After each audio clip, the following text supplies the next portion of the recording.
Hello guys, masayang pagboto sa inyong lahat. Kami ito kakauwi lang, kwekwentuhan tayo ngayon. Ikakosa ko noon, nagkita kami. Problema siya, sabi niya. Kosa, kamusta? Sabi ko, ito okay lang, ayos naman, ito paano? Sabi ko, ikaw, kamusta? Sabi niya, ito nga, Kosa, medyo problemado ako sa anak ko. Sabi niya.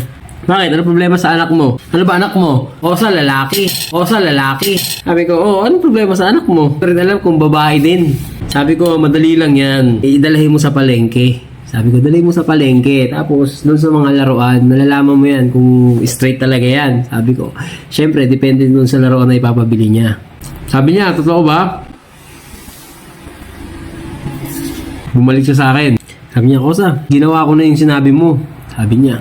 Sabi ko, ano nangyari? Nagpabili ba ng laruan? Sabi ko.